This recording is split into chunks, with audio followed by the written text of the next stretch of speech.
Start us off, Calum. Hello, everybody, and welcome back to CastPod Ranked. Today, with a very special guest. It's me. It's Kevin. I was waiting. Either of you could have said something as long as I'm somebody not gonna let the joke. answers. I'm just gonna let the joke roll because at this point it's like I have to let it go. That's what I Hello. like to hear. It's Tom. Everybody say hi to Tom. Hi, Tom. Say hi in the comments to Tom.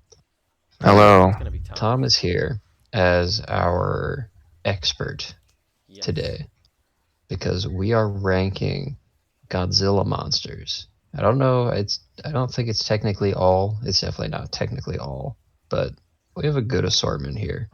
So Tom is going to be telling us a little bit about each of these monsters, and then basically fighting for dominance as Kevin and I make stupid remarks and put them in random places. Yeah. Yeah. Some will be put in places to anger Tom.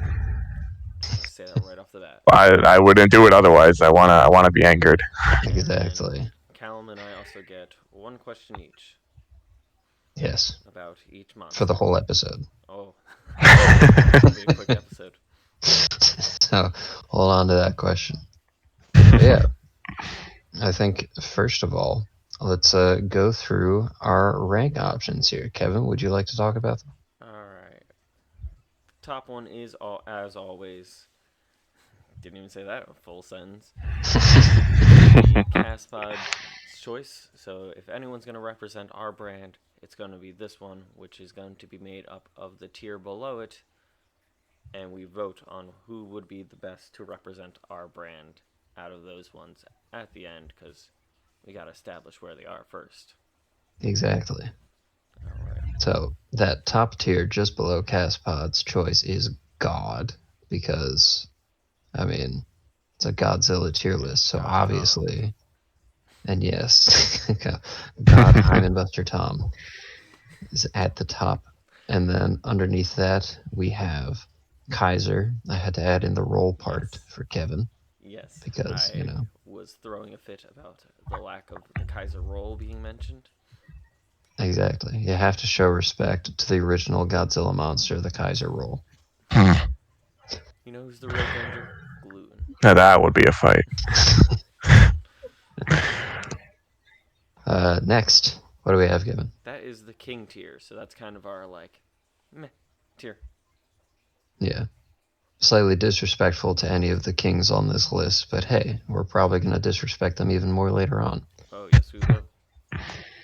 And then after that, we have the butterfly tier. Yes. Specifically for one monster in particular. Just kidding, but that's going to be like the kind of poopy tier. Yeah, the slightly poopy tier. Yeah, not completely poopy tier, because we have one final tier below that. Yeah, which is the Zilla tier, which is that's the completely poopy tier. Yep. Calum is not happy about that one. It's fine. But we'll get to that one. That one's right at the end, so it'll be a good finisher. It'll be a good finishing debate. Exactly. We're saving the best for last.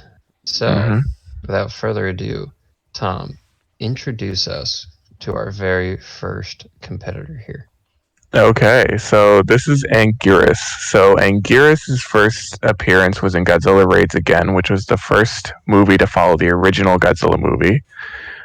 He is therefore the oldest Godzilla monster of the series, aside from the Big G himself. Nice. In later movies, in the first era of the films, called the Showa era, he kind of became more of like a friend to Godzilla, kind of like his best friend who would help him out with stuff. He didn't appear in later eras until the Millennium era when he showed up in Godzilla Final Wars. But yeah, he's kind of this big kind of ankylosaurus mixed with like a porcupine almost. He's got like the spiny back. Unlike a lot of the monsters on this list, he doesn't really have a breath attack. He just kind of has like these kind of nasal kind of shoots of air that he uses as an attack, and he can roll up into a ball, a la like Sonic the Hedgehog, and like roll around. And he is a very good digger, so he can dig underground and do that kind of stuff. So yeah, he's pretty good. He's not like the best fighter on this list. He's kind of an underdog, but yeah, I like him. Interesting. Kevin, do you have a question about Anguirus here? Was his movie in black and white? His No, I just heard like a sigh of disappointment. his first movie was in black and white. Yes. okay. Well, that's an interesting point. So an interesting fact about that movie that he was first in was that movie is historically Will we know what this movie took is? 3 months to follow up on the success of the first movie. It's Godzilla Raids Again. It was made in 1956, but they shot it in 3 months in 1955. And when they were filming it, one of the people who was filming the monster fights, like the guys in the suits fighting each other, accidentally overcranked the footage. So it looks really weird. So it looks like they're just like fighting like really fast, whereas in every other movie it's like really slow and lumbering. So if you ever watch it, it's like a travesty. But yes, his first movie was in black and white, and then he became in color when he was like a good guy. Great first question. Really set the bar. Yeah, he's yeah. Can you hold your hand up at the bottom of your screen? What? Like hold your hand. No, like this. Because you're below me on this, so I can show. You're at the bottom. Yeah, that's. There you go. There you go. No. Calum, do you have a question about our little spiny friend here? I do. So this was back when people were in suits. Mm-hmm. But he's on all fours, right? Yes. Was the person in the suit on all fours, or is it one of those horse situations where there's like two people? Also a good question. In a lot of the old movies, you'll see in the first one he kind of stood upright in Godzilla Raids Again because he was a bad guy, so he would like fight. But in the ones where he's the good guy in the Showa era, you'll see that Anguirus always has his back legs like this, like he's like crawling like a baby. That's because that's how the actors' feet had to be, because they couldn't support the weight of the whole thing and like still move like an animal. So he's always like crawling around. I mean, that just automatically bumps him up a tier for me. So let's figure out where this one belongs. What are we thinking for Anguirus? And he's got porcupine quills. I'm thinking either Kaiser or God. God, for Anguirus. Okay. I don't know about that one, Chief, but it's y'all's show, so you do what you want. And there's always that nostalgia factor, but yeah.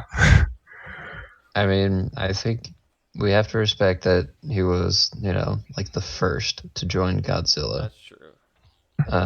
So he would be the baseline. Yeah, so I was thinking or would Godzilla a bit? What? Or would Godzilla be the baseline? Or would Gonzaga be? Godzilla. World, basketball champions. Well, we're going to get to that when we talk about Godzilla. We're going to talk about that commercial because it's important lore. We have a couple Godzillas, so I think we'll be able to figure that out when we get to them. Okay. But I think he's a good starting point for right in the middle, because he's the first. He doesn't really have much going on. He doesn't have any like crazy powers or anything. Just kind of a spiky boy, just doing his thing. Okay, so. I can respect that. I agree. I think that's where he belongs. Next, who's this large-eared fellow? This is his name is Baragon, and his original appearance was in Frankenstein versus Baragon, which was also in the Showa era, and then he was in Destroy All Monsters, which was kind of the big finale, or what they thought was going to be the finale of the Godzilla series back in like the 60s. But he was really just a backup character. He didn't really do any destruction or anything. And then he was in Godzilla, Mothra, and King Ghidorah Giant Monsters All Out Attack, which is a 2001 movie. And he was a guardian of Earth. And he's kind of like the best way I can describe him is sort of a combination of like a dog and like a mole. Like he digs around a lot. He's a very, very heavily underground based creature. He is quite small. In the movie that he's in, with the 2001 movie that he's in, Godzilla steps on him, and his foot is like the entirety of Baragon's body. So you can imagine it doesn't go well for our little friend here. But yes, he's very agile.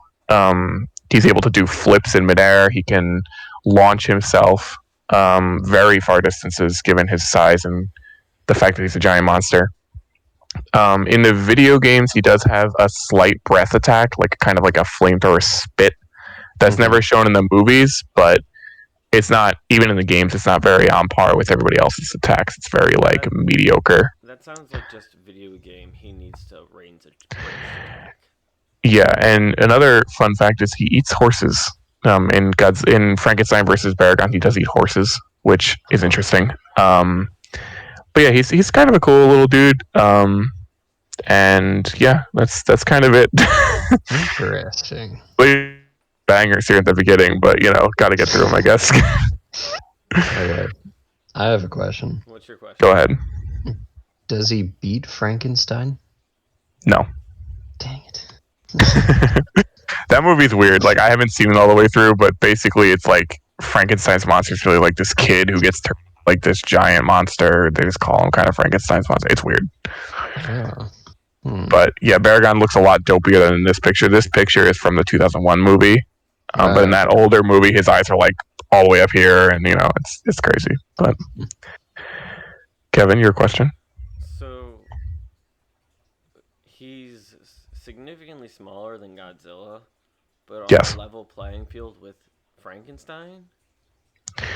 Well, that's an interesting point. So Godzilla's height has consistently changed throughout his life cycle.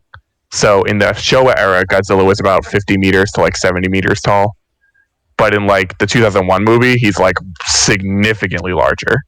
Oh. So Baragon himself probably is the same height as he's always been. It's just he looks way smaller compared to like Godzilla in the 2001 movies, because in order to increase people's desire to see Godzilla movies, they always had to make him bigger. Bigger's better. He's more destructive, whatever.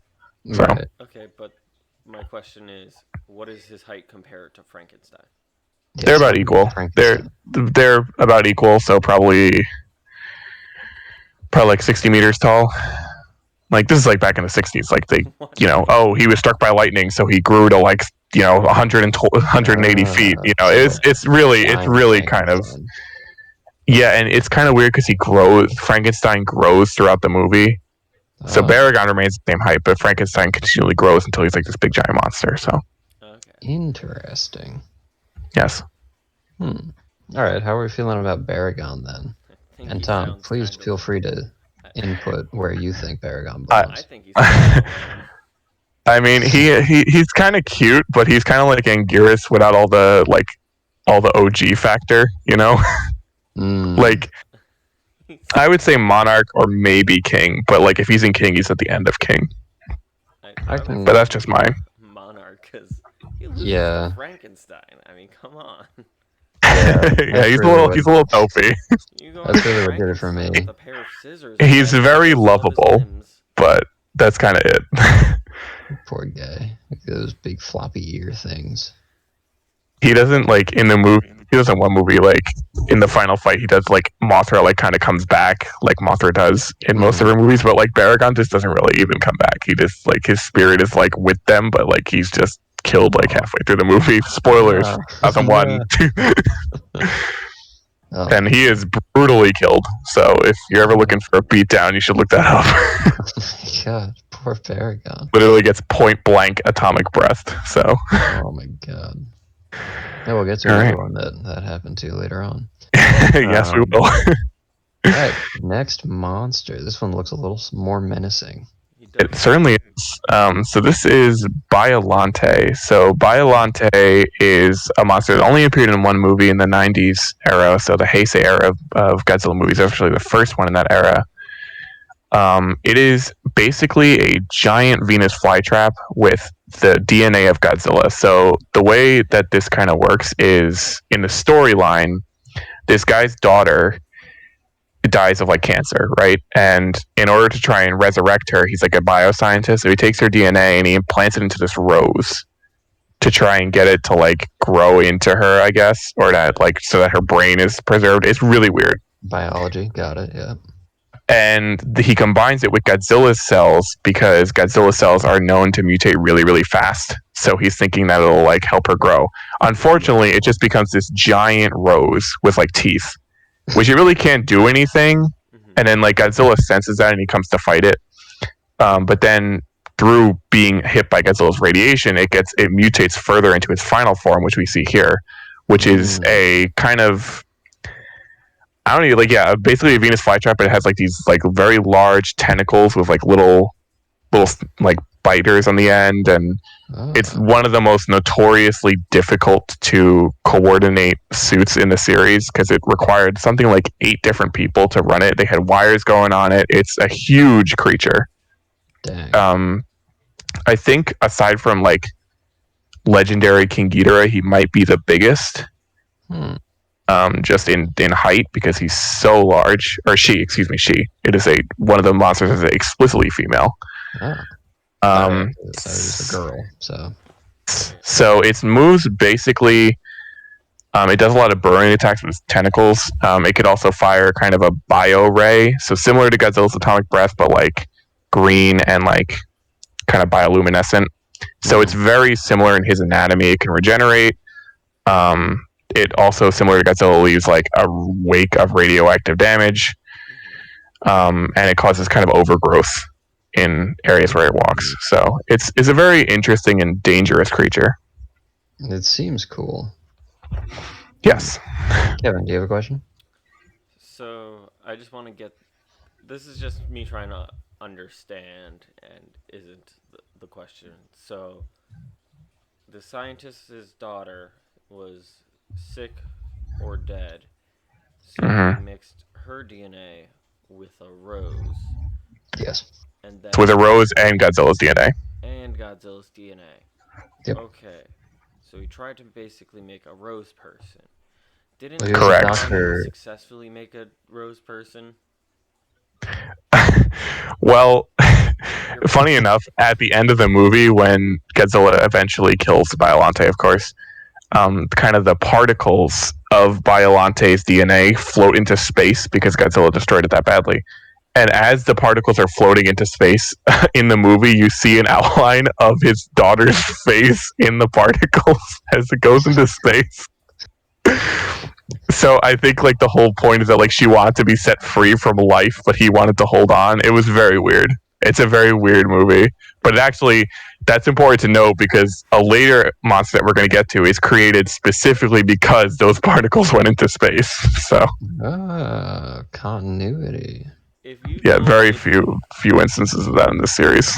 If you told me my Digimon question was gonna lead to this. It's I mean, if you think it kind of is. I mean, I'm always down for some Digimon. So yes, we know. Happy with that. I was trying to remember the name. Is it like, it's not Pedaldramon. That's a different one. Anyways. There's literally a Rosemon. Oh, it is called Rosemon? Yeah. Nice. Sometimes they're spot on. Sometimes you have no idea what they are. So my question about Biollante is, does she have like a specific weakness of like, there's like something that will just kind of instantly destroy her, or did Godzilla just kind of beat her by typical punching it kind of thing and blasting it? To my punch it. To my recollection, Godzilla takes Biollante out by basically shooting just continuous atomic breath like at her stomach. So her stomach has this kind of like glowing red area, and it's kind of implied that's like the center of her power because it's like closest to the ground and like her roots or whatever are giving her power are there. So to my knowledge, he kind of just blasts that, and he blasts her mouth with kind of similar to how Godzilla dealt with the Mutos, just not as savage. Right. But Biollante's mouth is kind of her biggest form of attack. She has a lot of teeth. Like literally just all teeth, like the entire back of her throat. So I think she goes to like bite him at some point, and he like fires there. But yeah, I think the atomic breath is what is kind of what does her in at the end. But it's been a while since yeah, she's kind of cool. Well, as far as our ranking goes, I mean, I really like this monster. It's like plant based, which Mhm. vegan friendly. Gotta love that. You gotta love it. And it looks cool and intimidating. So I'm actually a fan of the fact that the particles explode into space. yeah, it's very um, like anime-esque sounding. What do you I'm think, surprised Calum? Godzilla didn't just like shoot it into the sun or something. That would have been pretty we'll exciting. we'll get we'll get to ones that he does that too soon. Oh heck yeah! um, I'm if feeling good. I personally would probably put it in like High Kaiser, but that's just my opinion. I'm down for that. I respect that. Oh, he Bye, Tom. died. Okay, I got this next one. We'll wait for it. We won't wait for Tom to get back. Oh, okay. This next one, its name is We're Boulder back. Snorf, Steve. and Boulder Snorf is a rock-based monster Right. who Yeah. eats Oh no. um, plants Yep. and also shoots fire out of its back, like Turtonator, the Pokemon. Moving on. All right, Welcome back, you're Tom. not half wrong with this guy. Tom, what is your question about Boulder Snorf? Boulder Snorf. Good question. What is his ability? I told you. Is he competitively viable? He is competitively viable. Calum, what is your question? What Discord crashes? I didn't crash. What are you talking about? I was here the whole time. I know exactly what's happening. Simple. You Can- left, so I filled in. Can Boulder appreciate Snorf it. use Discord better than Tom? That Yes. is my question. Oh Top gosh. tier. Little known fact: Boulder Snorf lives in a weird place called North Dakota, and Oh. due to the radiation that caused him, has excellent Wi-Fi signals. So what you're telling me is he's a region exclusive. Wow. Sure. I'm not going to go too into that because that's a second question, sir. Oh, true. True. I can't go over my allotted time. Where do you rank him? Yes, where do we rank Boulder Snorf? Tom, do you have any input? I'm trying to wait for like when the transition is, but it never comes. Tell us what this creature is, Tom. What are we looking at here? This is Destroya, or as it is known in Japan, Destroya. So Destroya is one of the notoriously most powerful enemies Godzilla has ever faced in his life. Oh. This creature was originally determined to be Godzilla's final fight ever, because back in the Heisei era of the 90s, Godzilla was kind of falling off, so they needed a big kind of finale. This monster faces off against not only Godzilla, but Godzilla's son when he is more developed, so like, say, like an adolescent. So he's no longer like a baby. He's no longer that atrocity. He's basically the size of like the original Godzilla at this point. The baby is, but Destroya faces up to baby. Sorry. Let's go. Destroya faces off against Burning Godzilla. Now, Burning Godzilla is the result of Godzilla absorbing too much radiation through all of his fights in the Heisei era, specifically against his fight with Space Godzilla, which we'll get to. Yes. So he's basically, throughout this movie, a walking nuclear time bomb. So Godzilla is going to die in this movie, and you know that from the start, because he's going to go nuclear, like a nuclear reactor, and explode, taking the entire world with him based on the amount of radiation he has within his body. And this creature is born from the Oxygen Destroyer, which was the original weapon used to kill the original Godzilla in 1954. So they were testing it to kill this new Godzilla that's about to explode. They were testing it to see if they could kill him with that. And they use it on these crabs that are like mutated from like prehistoric, like they're fossil crabs. And so they absorb all the power of the Oxygen Destroyer. So all of Destroyer's attacks are based on removing oxygen from removing oxygen from the area with his beams and stuff. So he has a lot of attacks. He has a beam sword that comes out of his top horn here, and it's basically like a lightsaber, so he can cut through like anything. He has Oxygen Destroyer bomb, where he shoots up kind of a ball of gas that then explodes on the ground and causes an oxygen explosion. He can fly. He has a long tail, and he can also split into different forms. So this is the final form we're looking at, but in his original form, he's these kind of quadrupedal giant crab monsters that are about probably 10 or 12 feet tall, but there's like hundreds of them. Oh. And then throughout the movie, they form into like 3 or 4 100-foot tall bipedal crab monsters, and then all 4 of those guys combine to form like the 300+ foot tall Destroyer. Nice. So Destroyer not only kills Godzilla's son in this movie, but is also only able to be taken out by the combined power of Godzilla supercharged red spiral ray, which is his most powerful atomic breath, and the use of freezing guns by the military. And yes, so he's extremely powerful. They call level monster. So sorry, I know that was a long-winded explanation, but No, that's cool. he's kind of the big guy, or one of them. I'm gonna be honest. I feel like Boulder Snorf should be a god tier. Yeah, Kevin, do you have any questions about Boulder Snorf, even though you seem pretty knowledgeable? No. Actually, Wow. yes. Why did Tom ruin my perfect description of Boulder Snorf? You're right. I shouldn't have. I know I'm ruining this podcast. So first of all, I'd like to point out that the plot of that movie sounds very similar to All-Star Superman, which is where Superman absorbs too much radiation and then is gonna explode, and he does all of his like greatest feats in that run. So that's just interesting, that parallel there. Yeah. But he doesn't end up fighting a giant crab, which is somewhat disappointing, I'll say. So my question, so you're sure there's no crab ray?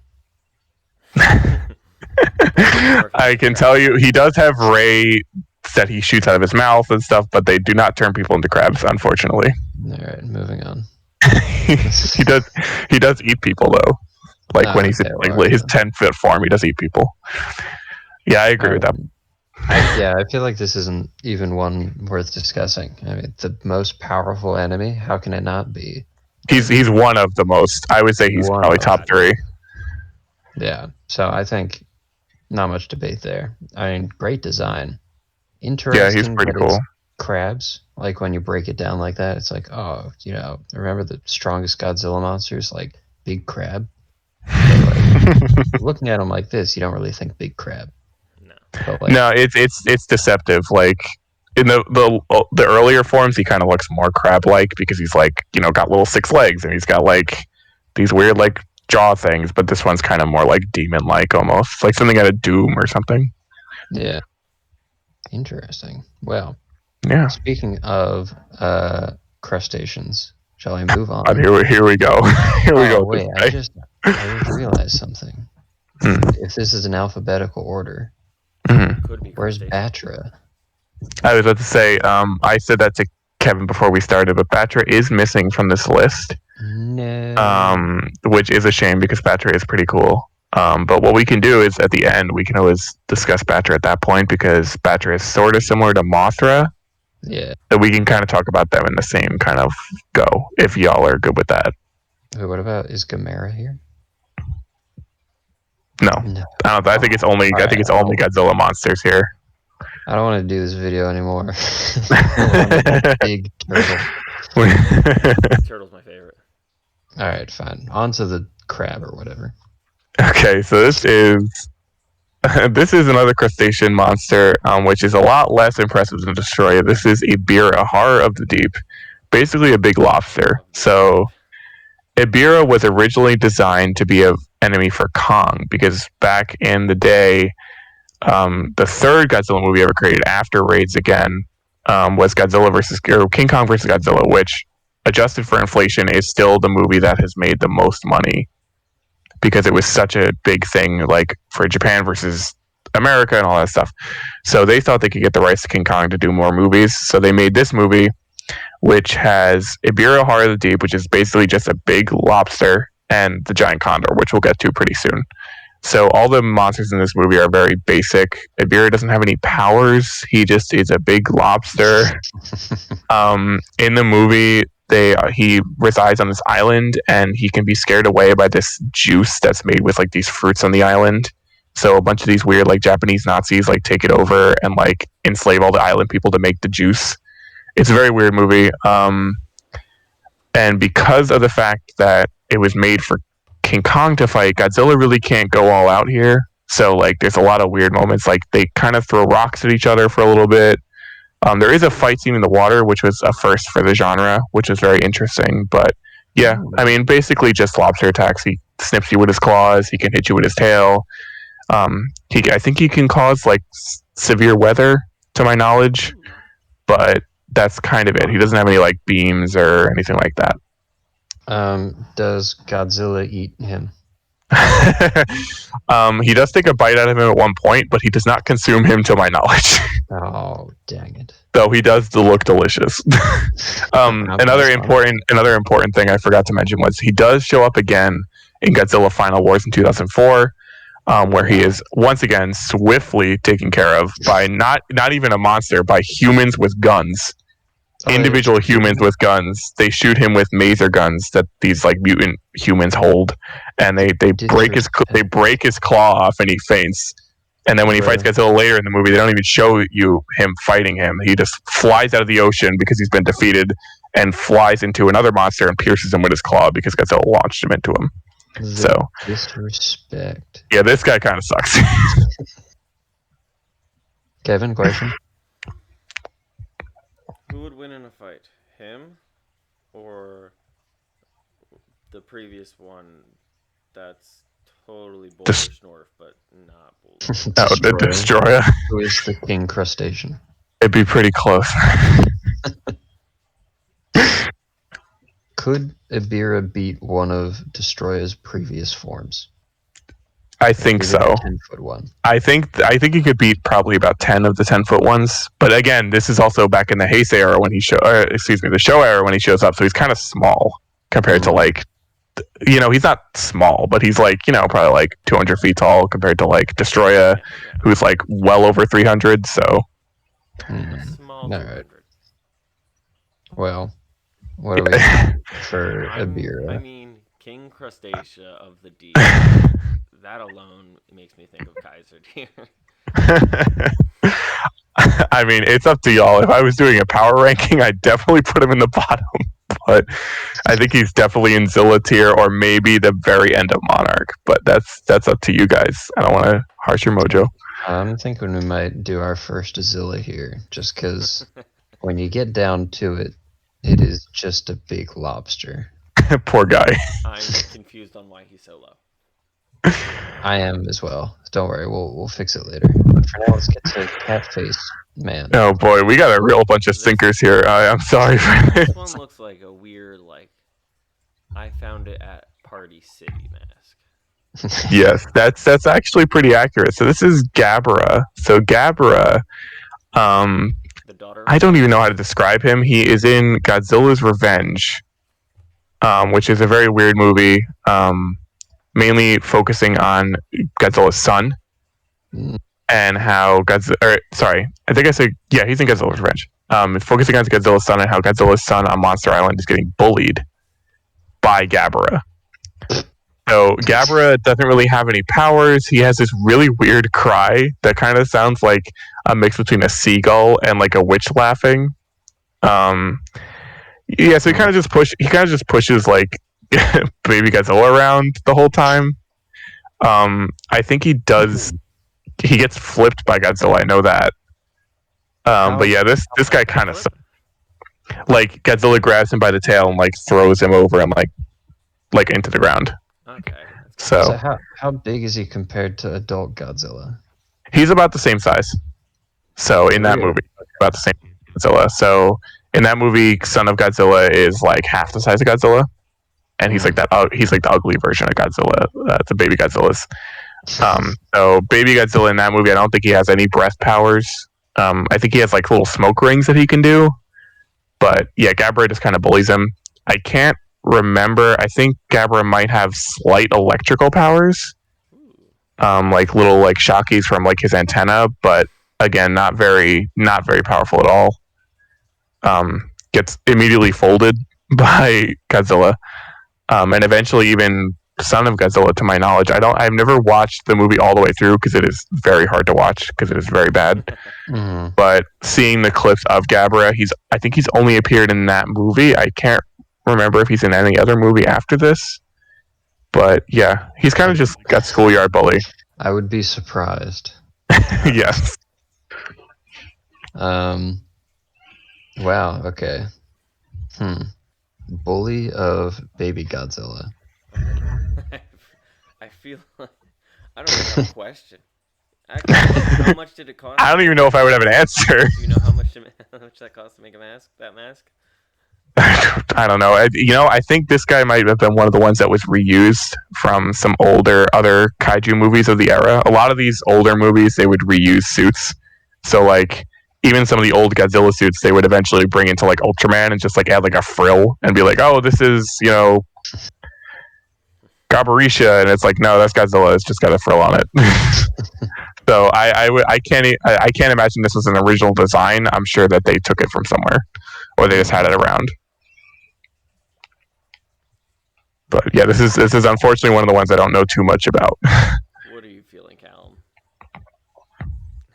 Can we add something below Zilla? I mean, I will say he's definitely Ibira definitely has something up on this guy at least, because at least Ibira put up a fight. is he like worth putting up? No. Monarch? No, he's I don't think so. I agree. Yeah. I mean, his laugh is kind of his only redeeming. His like cry is like, so it's like really funny. It's like the cricketune of Godzilla monsters, but like that's kind of it. Godzilla monsters belong in that spot. Yes. You're right. All right. We have quite the assortment of stinkers. We got some. Yeah. So this, I didn't even know what this was until we started recording. I had to look up what this was because I completely forgot about it. This is the giant condor from Godzilla versus the Sea Monster, otherwise known as Ibir Heart of the Deep. This is the other monster that Godzilla briefly encounters when fighting the giant lobster. It has no powers. It is literally just a giant condor, sort of similar to 20,000 Leagues Under the, or 20,000 Fathoms, or whatever that movie is, like that stop motion movie from the 30s with the big condor. Mm-hmm. The only screenshot I could find of this was him basically T-posing on Godzilla, like as like an attack, just like that. I can't remember Godzilla even fighting this. I'm sure it gets either killed or flies away relatively quickly. Once again, the movie that this monster was in was a movie designed for Kong, so it kind of makes sense that this prehistoric, non-powered up animal would be a Kong villain, but they couldn't get the rights to Kong, so they had to use Godzilla. So yeah, not much to say about this guy. I don't even know too much about him. I remember seeing him the first time I watched that movie, but yeah. Kevin, question? No. No. Calum, you got a question about this guy? Yes. Is Big Bird endangered? I would imagine. He kind of had this like Skull Island kind of vibe. Like, oh, he's like last of his kind on this island that nobody knows about how big he is. But like, even like compared to Godzilla, he's still kind of small. Yeah. Yeah.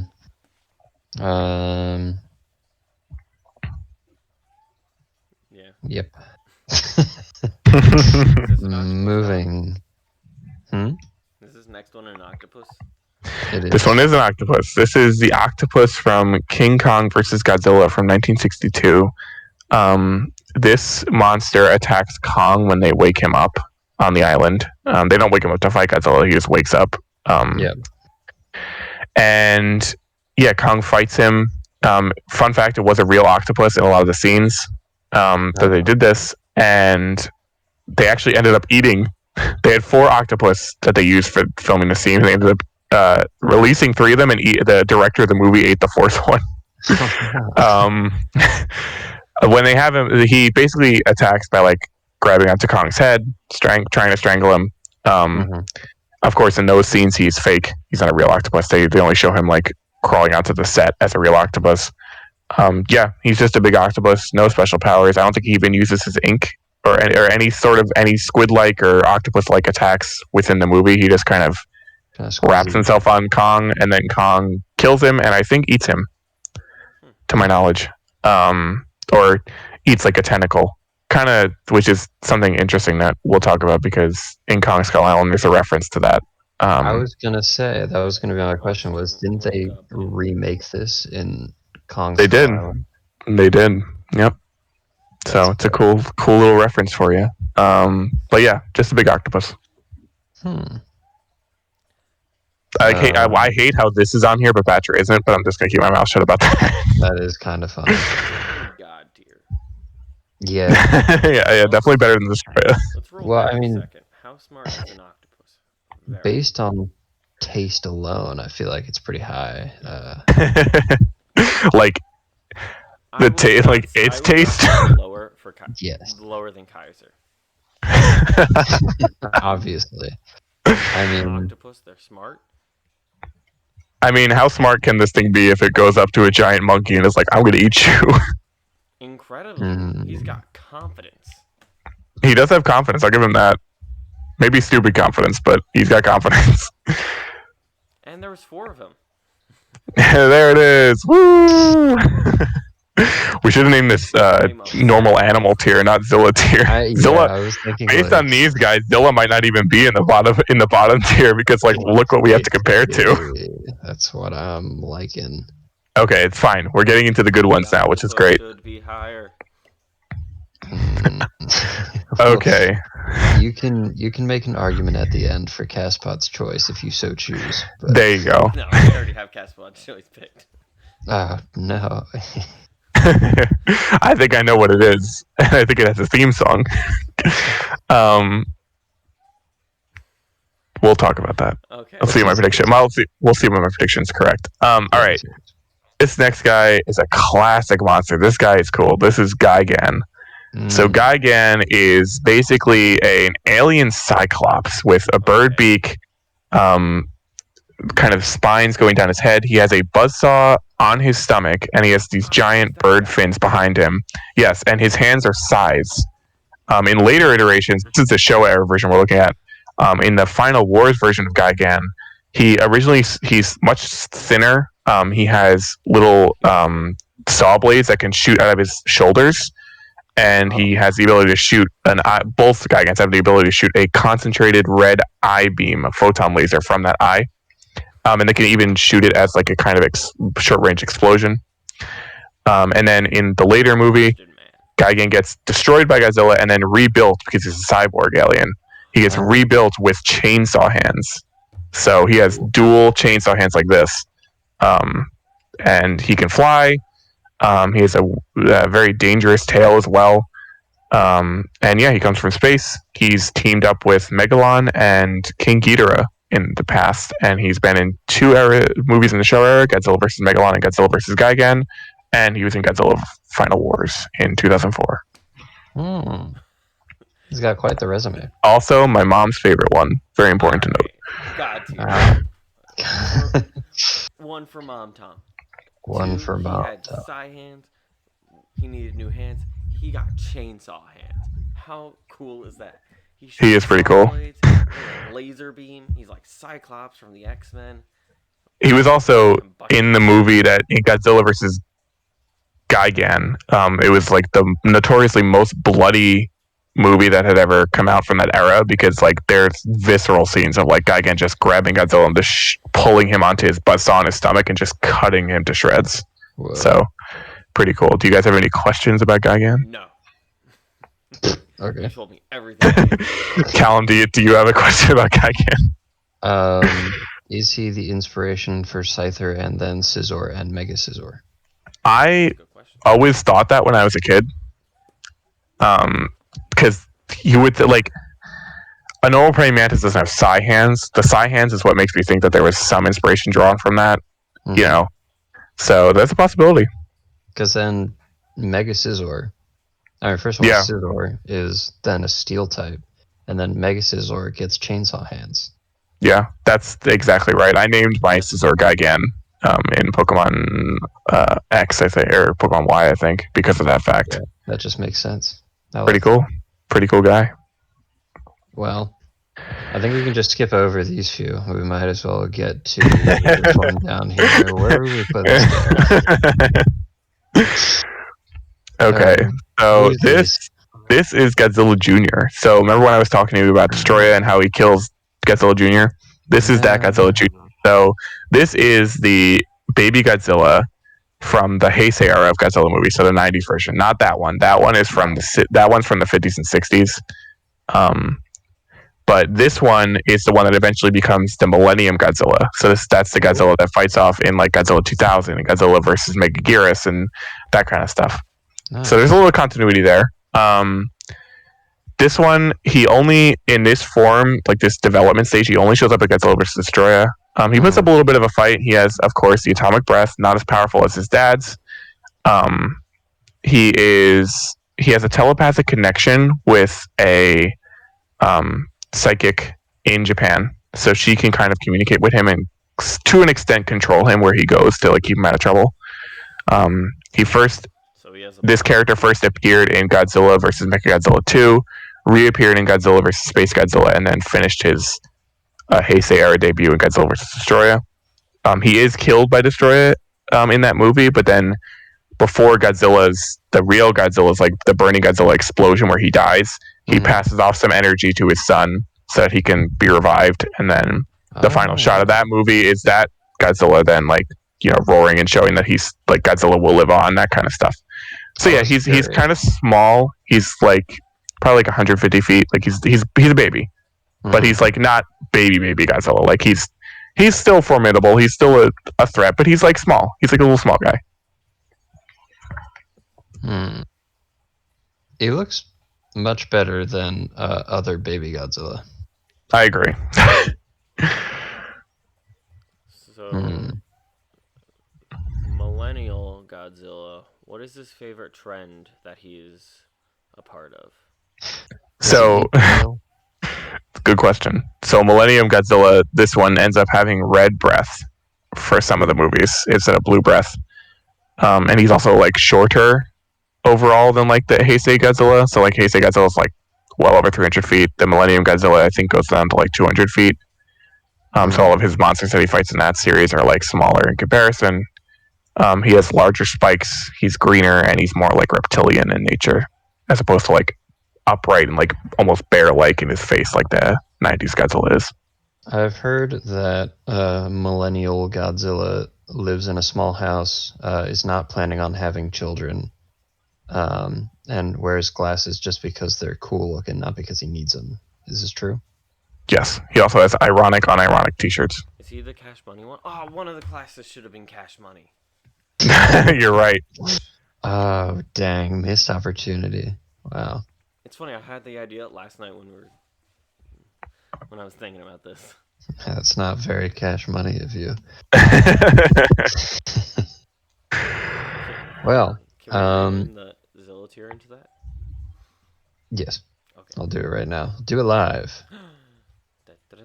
Even though it's recording. Cash. Doing it live. Cash Money. Oh, wait. Like it should be not cash, not very Cash Money. Very Cash Money. I'm leaving the very lowercase just to bother people. Okay. There you go. My real question is, in terms of strength, who do you think is more powerful, the parent Godzilla or this Godzilla? Like when they're both at their peak. Definitely the parent. Heisei Godzilla is probably the most powerful version of Godzilla, aside from maybe Final Wars Godzilla.